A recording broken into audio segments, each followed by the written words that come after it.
Welcome to தாய் தமிழ் கதைகள் channel. புத்தகம் வாசித்தல் ஒரு நல்ல பழக்கம். இந்த சேனலில் புத்தகத்தில் இருக்கின்ற மாதிரியே பகிர்ந்திருக்கிறோம். கேளுங்க, லைக் அண்ட் சப்ஸ்கிரைப் பண்ணி எங்களுக்கு உங்களோட ஆதரவு கொடுங்க. புது வெள்ளம் அத்தியாயம் 32. பரிசோதனை. சின்ன பழுவேட்டரையரை கண்டதும் வந்தியத்தேவன் சண்டையை நிறுத்திவிட்டு அவரை நோக்கி நடந்தான். காவலர்கள் எழுந்து ஓடி வந்து அவனை பிடித்துக் கொண்டார்கள்.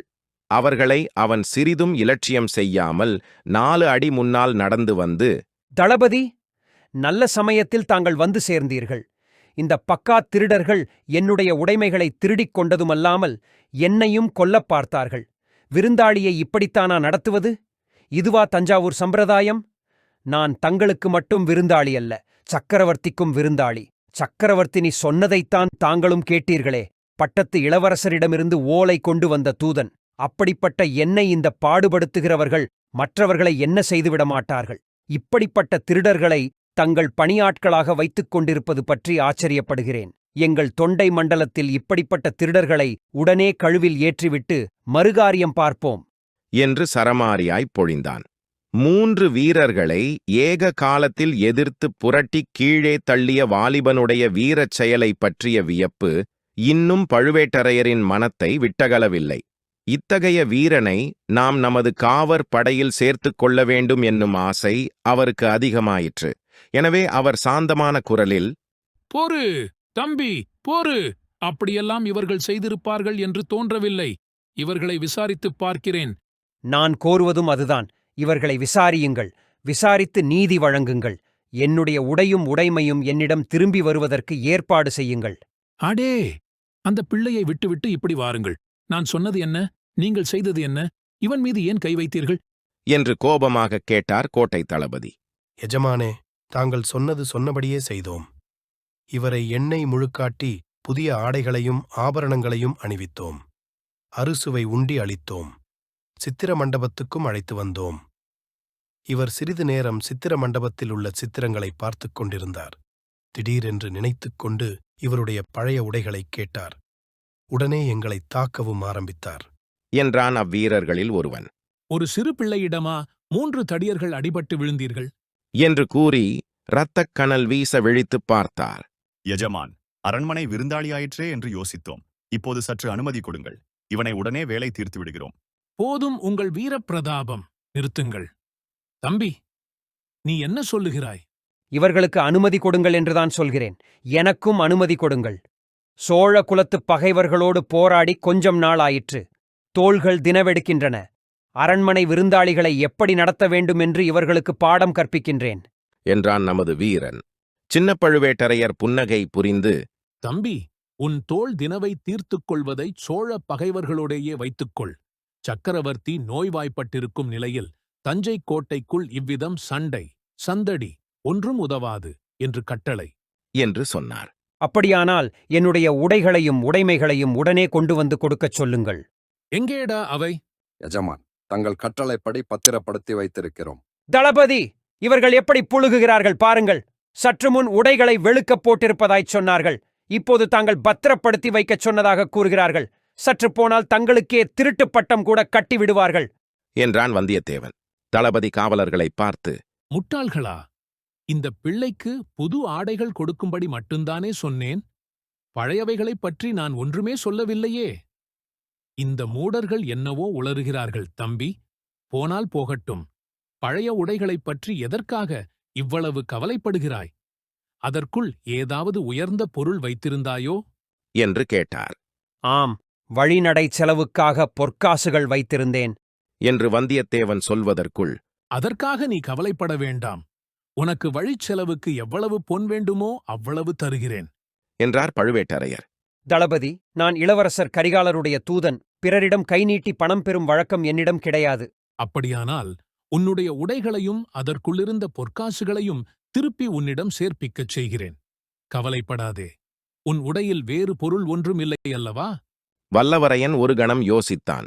அந்த தயக்கத்தை சின்ன பழுவேட்டரையரும் பார்த்துக் கொண்டார். வேறொரு முக்கியமான பொருளும் என் அரைச்சுற்று ஆடையில் இருக்கிறது.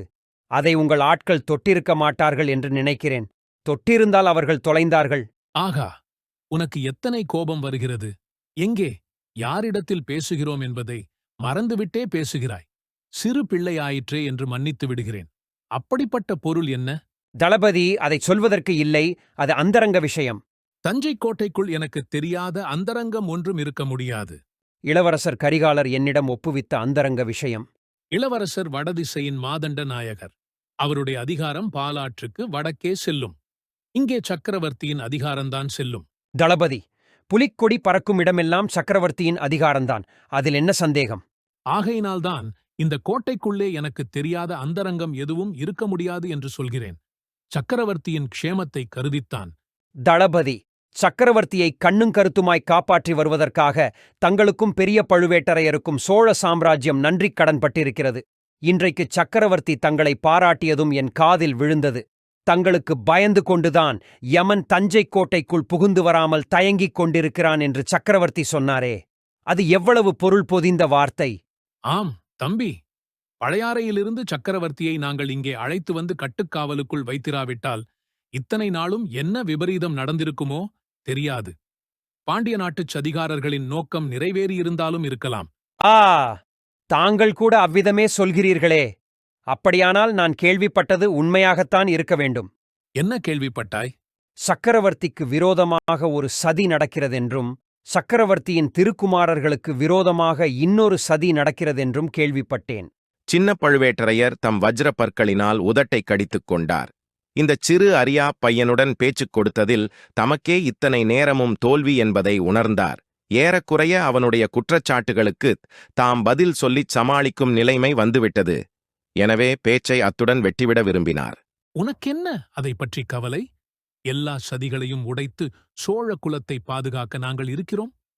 உன்னுடைய கோரிக்கையைச் சொல்லு. உன் பழைய ஆடைகள் உனக்கு வேண்டும், அவ்வளவுதானே என்றான். என் பழைய ஆடைகளும் வேண்டும், அவற்றுக்குள் இருந்த பொருள்களும் வேண்டும். என்ன பொருள்கள் என்று இன்னமும் நீ சொல்லவில்லையே. சொல்லத்தான் வேண்டுமானால் சொல்லுகிறேன். அதன் பொறுப்பு தங்களைச் சார்ந்தது. இளவரசர் சக்கரவர்த்திக்கு கொடுத்திருந்த ஓலையைத் தவிர இன்னொரு ஓலையும் என்னிடம் கொடுத்திருந்தார். இன்னொரு ஓலையா? யாருக்கு? நீ சொல்லவே இல்லையே. அந்தரங்கமானபடியால் சொல்லவில்லை. நீங்கள் இப்போது வற்புறுத்துகிறபடியால் சொல்லுகிறேன். பழையாறையிலுள்ள இளைய பிராட்டி குந்தவை தேவிக்கு இளவரசர் ஓலை ஒன்று கொடுத்தார். ஓஹோ, அப்படியானால் நாளைக்கு சக்கரவர்த்தி கொடுக்கும் திருமுகத்தை நீ உடனே எடுத்துக்கொண்டு காஞ்சிக்குப் போக முடியாது. இளைய பிராட்டிக்கு இளவரசர் ஓலை அனுப்பும்படி இப்போது என்ன அவசரம் நேர்ந்ததோ? தளபதி, நான் பிறருக்கு எழுதப்படும் ஓலையை படிப்பதில்லை. சக்கரவர்த்தியின் ஓலையை படித்தது போல் இதையும் நீங்கள் படிப்பதில் எனக்கு ஒன்றும் ஆட்சேபம் கிடையாது. அந்த பொறுப்பு தங்களுடையது. என் உடையிலிருந்த பொன்னும் ஓலையும் களவு போகாமல் என்னிடம் திரும்பி வந்தால் போதும். அதைப் பற்றி பயம் வேண்டாம், நானே பார்த்து எடுத்து வருகிறேன் என்று சின்ன பழுவேட்டரையர் நடந்தார். அவர் பின்னோடு வந்தியத்தேவனும் தொடர்ந்தான். அதை அறிந்த கோட்டைத் தளபதி கண்களினால் சமிக்ஞை செய்யவே 5-6 வேல் பிடித்த வீரர்கள் வந்து வாசற்படியண்டை குறுக்கே நின்றார்கள்.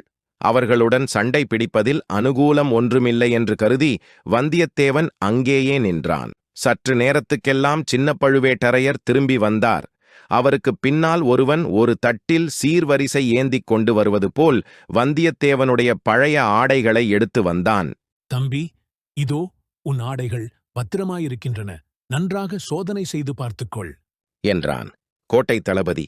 அவ்விதமே வந்தியத்தேவன் சோதனை செய்து பார்த்தான். அரை சுற்றுச் சுருளில் அவன் வைத்திருந்ததைக் காட்டிலும் அதிகமாக பொற்காசுகள் இருந்தன. குந்தவை தேவியிடம் சேர்ப்பிக்க வேண்டிய ஓலையும் இருந்தது. அதிக பொற்காசுகள் எப்படி வந்தன? முதலில் அவன் தேடி பார்த்தபோது இல்லாத ஓலை இப்போது எப்படி வந்தது? சின்ன பழுவேட்டரையரிடம் அது அகப்பட்டிருக்க வேண்டும். அதை பார்த்துவிட்டு இப்போது திரும்பி வந்த பிறகு அவர் அந்த ஓலையை திரும்பச் செருகியிருக்க வேண்டும். எதற்காக இப்படிச் செய்திருக்கிறார்? பொற்காசுகள் எதற்காக அதிகம் வைத்திருக்கிறார்? பொல்லாத மனிதர் இவர். இன்னும் எப்படியெல்லாம் தன்னைச் சோதிக்கப் போகிறாரோ தெரியாது. இவரிடம் சர்வ ஜாக்கிரதையாக நடந்து கொள்ள வேண்டும். ஏமாந்து போகக் கூடாது.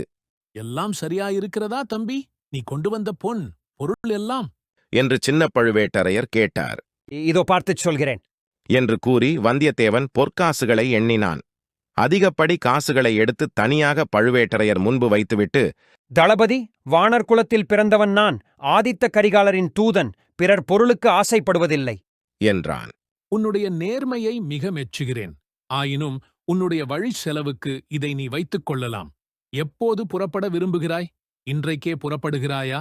அல்லது இன்றிரவு தங்கி இளைப்பாறிவிட்டு பெரியவரையும் பார்த்துவிட்டுப் போகிறாயா? என்று கேட்டார்.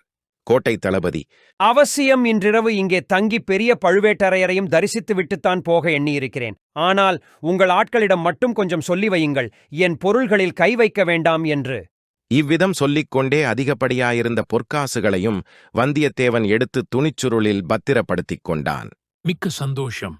உனக்கு இங்கே எந்தவிதமான இடைஞ்சல்களும் இனிமேல் இராது. உனக்கு என்ன வேண்டுமோ தாராளமாய் கேட்டுப் பெற்றுக் கொள்ளலாம். தளபதி, இந்த தஞ்சை நகரை சுற்றி பார்க்க வேண்டும் என்று எனக்கு ஆசையாயிருக்கிறது. பார்க்கலாம் அல்லவா? தாராளமாக பார்க்கலாம். இதோ இவர்கள் இருவரும் உன்னோடு வந்து கோட்டைக்குள் எல்லா இடங்களையும் காட்டுவார்கள். கோட்டைக்கு வெளியில் மட்டும் போக வேண்டாம். சாயங்காலம் கோட்டைக் கதவுகளை சாத்தி விடுவார்கள். வெளியில் போய்விட்டால் திரும்பி இரவு வர முடியாது. கோட்டைக்குள்ளே உன் விருப்பப்படி சுற்றி அலையலாம். இவ்விதம் கூறிவிட்டு 2 புதிய ஆட்களை சின்ன பழுவேட்டரையர் தம் அருகில் அழைத்து அவர்களிடம் ஏதோ சொன்னார். அவர் சொன்னது என்னவாயிருக்கும் என்று வந்தியத்தேவன் ஒருவாறு ஊகித்துத் தெரிந்து கொண்டான். மீண்டும் சந்திப்போம். லைக் அண்ட் சப்ஸ்கிரைப் பண்ணி எங்களுக்கு ஆதரவு கொடுங்க. தேங்க்யூ.